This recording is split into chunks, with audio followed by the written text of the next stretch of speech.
qala Allah wa qala Rasul wa qala sahabat. Rasulullah sallallahu alaihi wasallam bersabda. Allah Subhanahu wa taala berfirman, dan Nabi sallallahu alaihi wasallam pernah bersabda.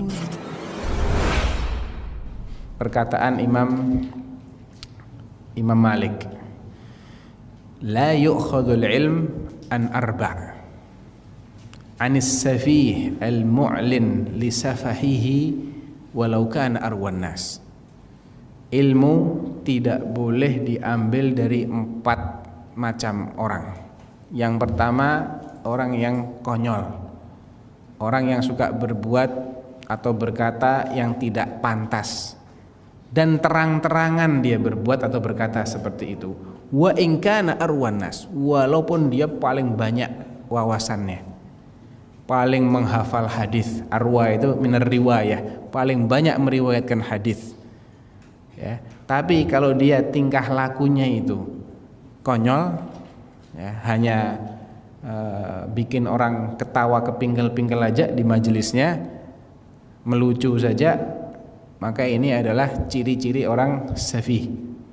Ya, akalnya lemah, tidak menjaga ilmu yang dia sampaikan. Ya, sehingga majelis taklim seperti orang nonton lawak. Ya, sedikit-sedikit ngakak kebahak-bahak, sedikit-sedikit ketawa, tidak mendapatkan rasa takut kepada Allah ketika dia bermajelis. Ya, ini jangan diambil ilmunya. Ya, walaupun masya Allah dia kalau ngomong maklumatnya luar biasa. Wa in kana arwan nas. Yang kedua, wala an sahibil hawa al-mu'lin bi bid'atihi alladhi yad'un nas ila bid'atihi. Jangan juga diambil dari pengikut hawa nafsu yang mengajak orang-orang kepada bid'ahnya dia. Ya, pengikut hawa nafsu dan ngajak orang untuk mengikuti bid'ah yang dia cetuskan. Wala anil kadzdzab alladhi yakdzibu fi haditsin nas wa in lam yakdzib fi haditsir Rasul sallallahu alaihi wasallam. Jangan juga mengambil ilmu dari orang yang suka bohong ketika bicara dengan sama manusia, walaupun dia tidak pernah bohong atas nama Rasulullah. Ya, tapi kalau dalam keseharian dia suka bohong, jangan belajar dari orang seperti ini, karena ilmu itu din, bagian dari agama. Nggak bisa kita ambil dari orang-orang yang tidak thiqah, yang tidak kredibel. Ketika dia sudah biasa tidak berkata jujur kepada sesama manusia, ya, apa yang menjamin dia tidak akan bohong dalam menyampaikan sesuatu. Dan yang keempat, wala tidak juga dari orang soleh, orang ahli ibadah, idza kana la yahfaz ma yuhadditsu bihi. Kalau dia tidak faham betul, tidak menghafal hadis yang dia sampaikan, maksudnya tidak menguasai, walaupun dia ini orang soleh, ahli ibadah, ya, orang baik, tapi tidak cukup itu menjadi syarat atau menjadi kriteria untuk dijadikan ulama. Jadi ulama itu selain dia harus soleh, dia harus menguasai ilmunya. Ya. Nah, perlukah orang yang akan dijadikan sebagai guru ini memiliki tazkiyah dari ulama? Jawabannya perlu. Ya, tazkiyah itu maksudnya rekomendasi, pujian, ada pengakuan dari orang lain yang dia sudah diakui ilmunya bahwa si fulan ini memang layak untuk mengajarkan. Itu penting. Dan tazkiyah itu bisa diketahui misalnya dengan pujian orang-orang yang memang hidup sezaman dengan orang yang kita akan belajar kepadanya ini.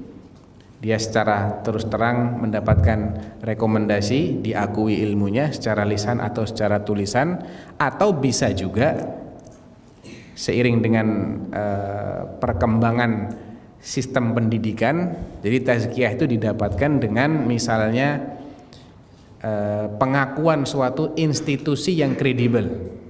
Jadi misal seperti seorang dokter, kapan dia diakui sebagai dokter?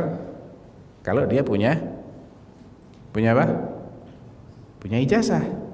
Nah, apakah ijazah itu bisa didapatkan dari sembarang sekolahan ataukah harus dari fakultas kedokteran yang memang diakui lah minimal? Ya, apalagi kalau terakreditasi A, ini makan lebih kuat lagi. Tapi paling tidak harus dari fakultas kedokteran, nggak bisa dari fakultas pertanian mengeluarkan ijazah kedokteran. Ya. Ini adalah pengakuan bentuk tazkiyah lain dari sesuatu yang sifatnya institusi pendidikan. Jadi kampusnya jelas, kampus yang memang mumpuni dalam mengajarkan ilmu syar'i, bukan kampus yang terkenal malah mengajarkan pemahaman yang bertentangan dengan pemahaman ahlu sunnah. Ya. Jadi ini salah satu bentuk tazkiyah untuk masa sekarang ini. Imma para ulamanya atau masyayikh yang memang terus terang menyatakan memuji prestasi atau kualitas keilmuannya si fulan ini, atau dia memiliki ijazah dari perguruan atau dari ma'had, ya nggak harus perguruan tinggi, ma'had juga bisa. Yang penting ma'hadnya ini memang diakui dalam mengajarkan ilmu-ilmu syar'i. Yang kedua, kita bisa memahami adanya tazkiyah ini bila mana orang yang mengajarkan ilmu syar'i ini hidup di tengah-tengah sejumlah orang yang berilmu dan mereka tahu kalau si fulan ini mengajarkan ilmu syar'i dan tidak ada yang mengkritisi. Ya. Yang mengkritisi dalam artian mengkritisi dalam masalah-masalah yang usul, tidak. Kalau salah-salah ijtihad ya semua orang pasti ada. Tapi misalnya dalam masalah iman kepada al-qadha wal qadar kok enggak sesuai dengan ahlu sunnah wal jamaah, bukan itu yang dimaksud. Jadi tidak ada yang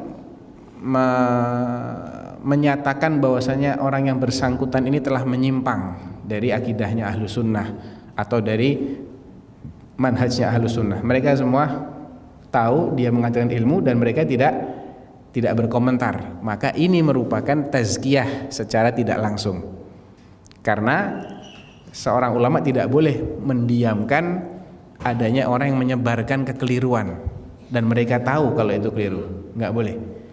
Ketika mereka diam, ini berarti adalah rekomendasi secara tidak langsung. Yang ketiga, kadangkala di suatu tempat hanya ada orang ini, nggak ada orang lain yang ngajarkan agama di situ, daerah pelosok. Nah, jadi kalau kita mau pakai syarat yang pertama, lah siapa yang mau nanya? Oh, nggak ada orang ngerti agama kecuali orang ini, dia satu-satunya yang merintis dakwah di situ. Maka bagaimana kita mengetahui ilmunya ini ilmu yang layak untuk diikuti? Maka dari apa yang dia sampaikan itu sendiri. Ketika dia menyampaikan Al-Quran dan penafsirannya dari orang-orang yang memang ahli dalam menafsirkan Al-Quran, dia menukil hadis Rasulullah SAW, kemudian penjelasan para ulama atau menukil fatwa-fatwa ulama, maka ini ciri-ciri bahwasanya memang dia belajarnya benar, rujukannya jelas.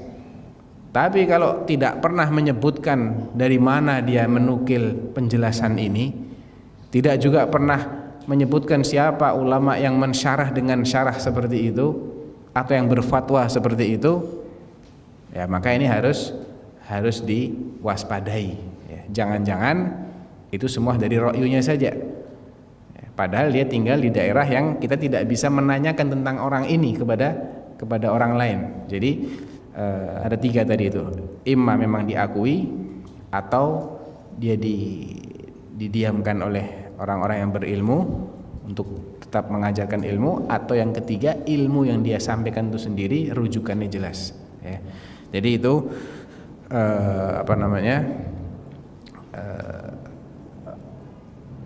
masalah yang berkaitan tentang kemana kita harus belajar, kepada siapa kita harus belajar, dan siapa orang-orang yang kita harus hati-hati atau bahkan tidak boleh mengambil ilmu darinya walaupun wawasannya luas, sebagaimana yang dijelaskan oleh Imam Malik tadi. Ya, mudah-mudahan dengan kaidah-kaidah ini kita bisa lebih selektif dalam belajar agama, karena kalau sampai salah juga akibatnya fatal. Wallahu ta'ala. Qala Allah wa qala Rasul wa qala sahabat. Rasulullah sallallahu alaihi wasallam bersabda, Allah Subhanahu wa taala berfirman, dan Nabi sallallahu alaihi wasallam pernah bersabda.